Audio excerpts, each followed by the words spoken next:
Hello and welcome to the presentation about what drives Forex markets, the technical side of it. Before we start, let's take a look at what we will be going through in the next few minutes and what you will be getting as learning outcomes. First of all, what are the FX markets, its structure, its size, its advantages? What is technical analysis, the essence of graphs, and what information they include? What is support and resistance, a key feature for novice traders? What are charts and the abundance of information they provide? Also, what are indicators and oscillators, how they can help you achieve your goal?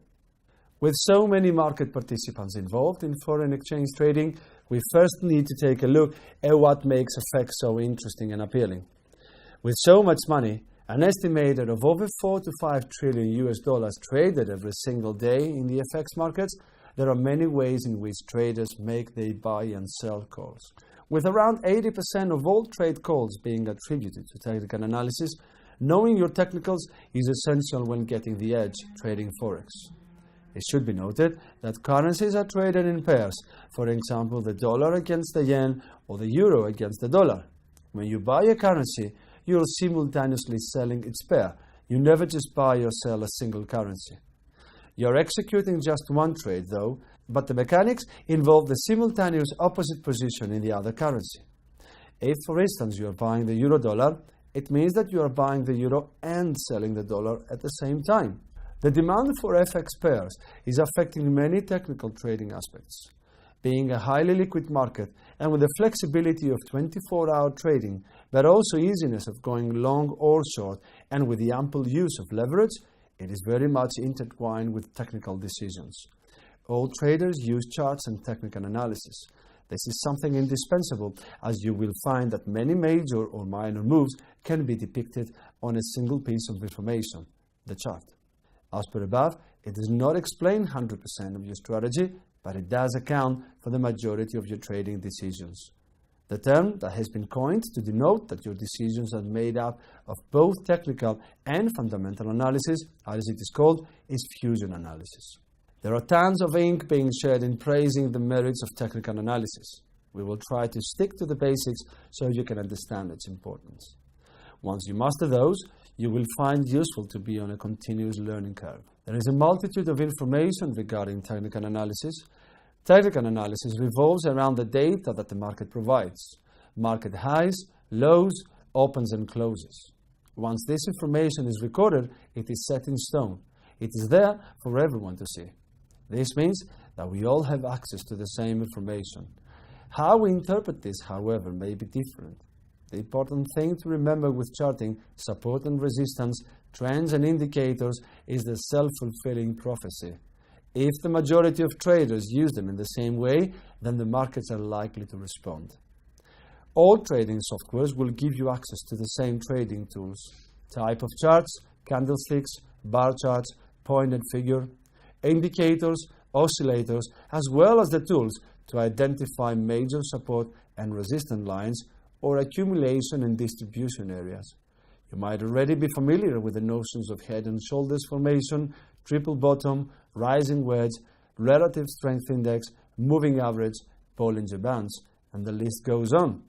All these are among the tools that you can either draft or use, which help you make your trading calls. But not just you, everyone. You will find that one of the main problems traders face with technical analysis is trying to reinvent it. They try to find technical analysis combinations that other people may not have thought of. If you do this, then you will be the only one trading with this information, and a powerful self-fulfilling prophecy of technical trading does not follow. With a vast choice of financial portals and dedicated websites, we have instant access to generic but also more detailed information. For example, when you see charts on the news channels, you generally see the line charts from the Bloomberg terminals. These are great for illustration in price movement. A simple, clean chart which shows the direction of an underline, that is, an asset. They are, however, not designed for the retail trader, such as yourself, to use for their charting and technical analysis. There is a multitude of software packages which you can use to gain access to the information that you can use, designed for retail traders. You might also find that the majority of the tools you need are included in the trading platform that you are using. For short-term and intraday traders, charts are an essential tool when interpreting data. The format in which you view the data is also very important. The most accepted form of viewing technical data is by using candlesticks. A way to depict in a clear visual way all necessary information is just one candle, as we will now see. What are the candlesticks then? Candlesticks have been around since the 18th century. Steve Nixon popularized the use of candlesticks in technical trading in his book Japanese Candlestick Charting Techniques, an essential manual for starters. You might find they come with funny names in an effort to describe a bullish or bearish situation, such as hanging man, abandoned baby, harami, doji, etc., but they are very handy. His view was that people could use the Japanese candlestick methodology to interpret data in a more understandable way and use individual candlesticks and clusters of candlesticks for their own trading strategies. The way that a single candle shows all the vital information with a different color to denote a negative, bearish, red candle or a positive, bullish, green candle has earned them the popularity they deserve. You can see at the graph to the right an example of what a candlestick chart looks like. Candlesticks are widely regarded as the most reliable way of interpreting technical data because each candlestick has 5 pieces of information. What are these? First, the high, as shown on the example by the extended black line at the top. Second, the low, as shown on the example by the extended black line at the bottom. Third, the open, being the lower point of the candle per se. And 4, the close, being the upper point of the candle per se. And 5, whether this is a selling or buying candle. A green candle will denote buying forces, whereas a red candle will denote selling forces. The easiness of this visual information makes each candlestick on their own very powerful for determining market direction, as discussed. Also, when candlesticks are used in clusters or formations, they again give more information as to the potential direction of a market. There could be a whole topic alone on candlesticks, as there is a wealth of information and endless ways to interpret them. The basic principles are that individual candles can help determine certain long-term signals, such as the hammer, which at the bottom of a range or a selling move could signal that buyers will enter the market.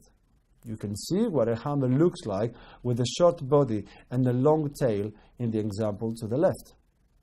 Then there are clusters of candle formations thought to be stronger signals, as there are more candles to take into account. These allow traders to spot key reversals or continuation patterns in the current trend. These can then be used for short, medium, or long-term trade ideas. In this example, we see the island formation. This is 2 gaps, both to the upside of the trend. These can illustrate the gaps around the island all being bullish to the upside, that buyers will remain to push this market up. A gap is where the price of the next candle is higher than the one before that, without any other that has taken place in between. So essentially, a jump from a previous candle. You can clearly see marked the 2 gaps we have identified in this example. Gaps could take various forms, and their analysis could also be beneficial to your trading calls. But let's stick to candles for now. Candlesticks are great for displaying information, as you can tell for yourself. They should, however, be used with a combination of other indicators and oscillators. The key to trading technically is having a balance of information. No one information will give you everything you need to know to make sound trading decisions. You need an array of indicators, oscillators, as well as take into account an important factor, that of psychology.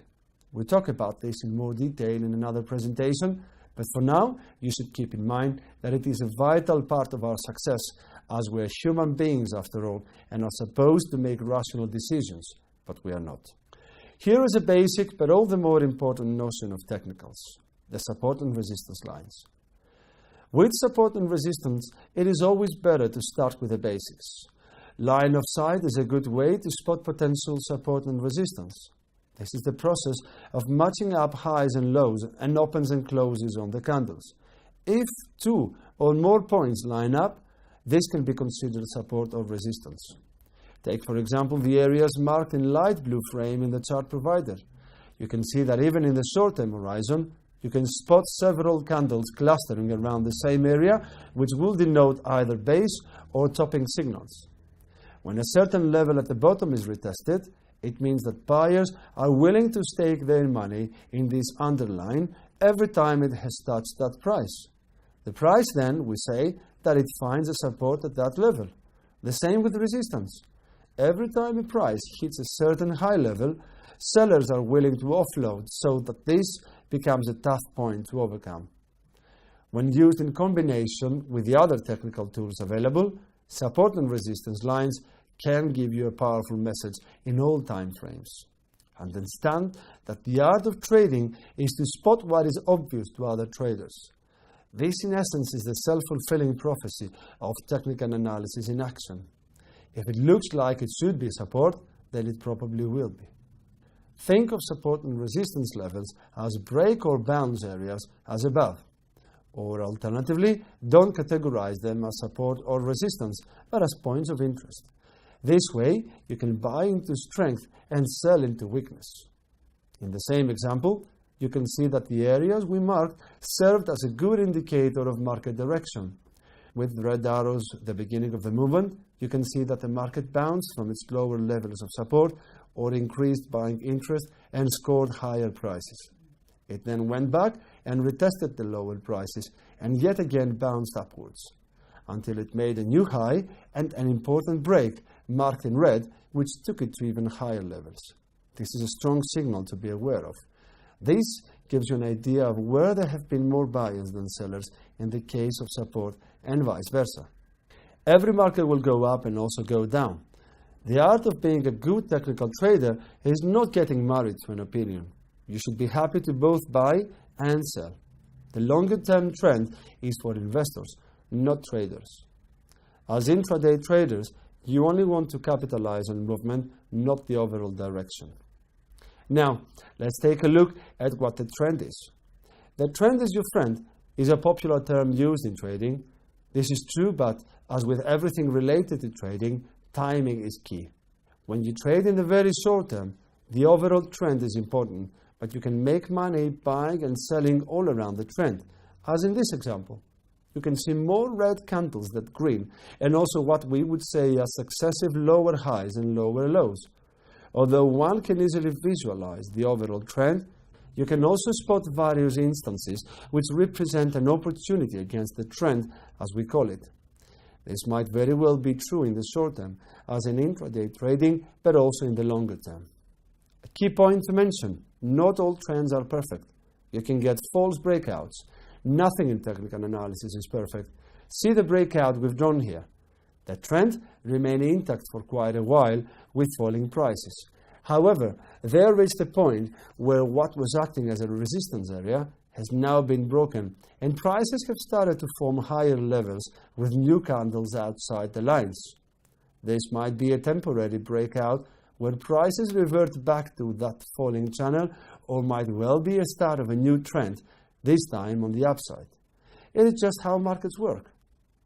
Traders often think they can only make money buying strength or selling weakness. This is a good rule of thumb, but it is important to know, as with support and resistance, that markets trend and also break out. You can clearly see that this is a downtrend. However, you can buy the break and still make money in the short term. We now examine the different time frames. You can plot your charts by using data on a weekly basis, a monthly basis, an hourly basis, or even a tick basis.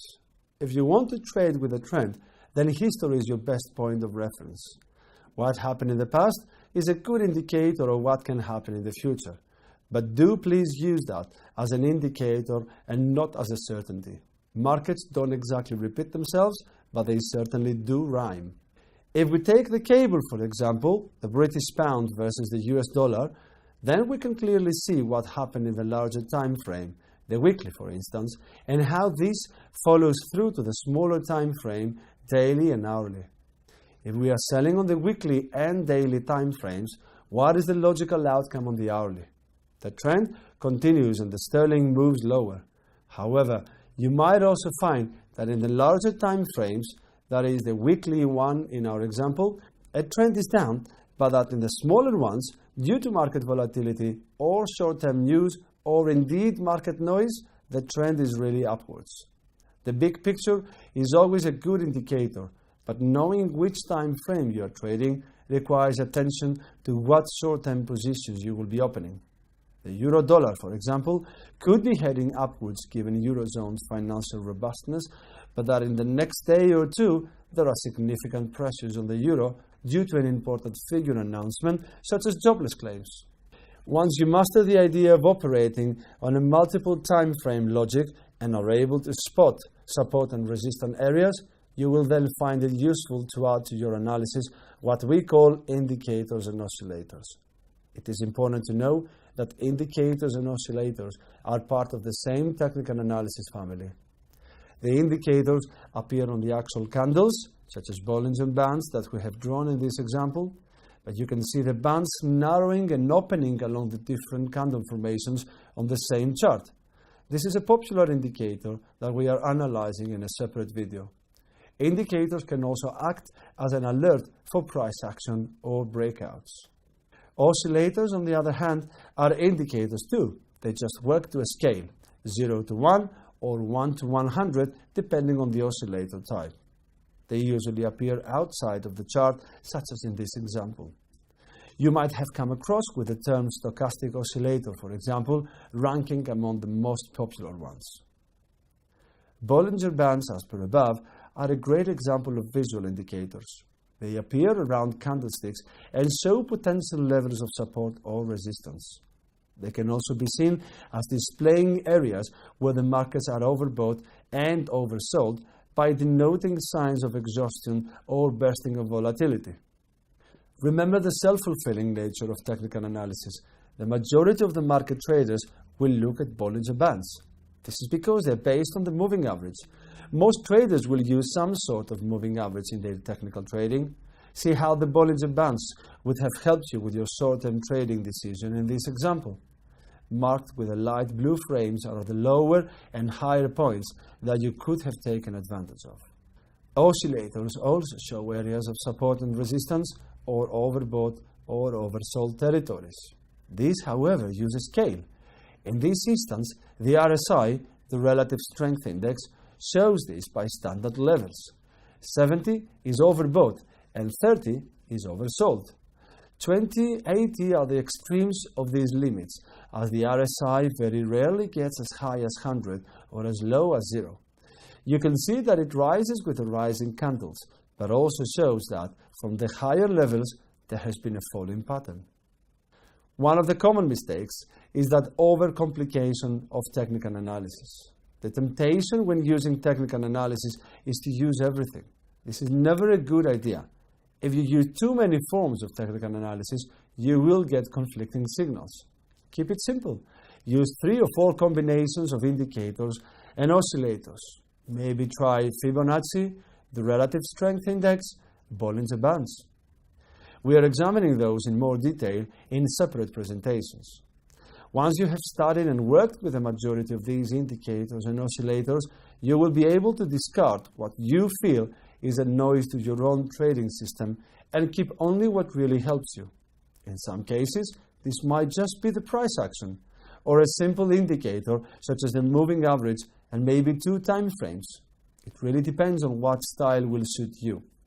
But in essence, human tendency will be that of overcomplicating, of the willingness to use everything you know. Don't waste your time in finding the Holy Grail. Focus on the simple strategies that will give you the edge.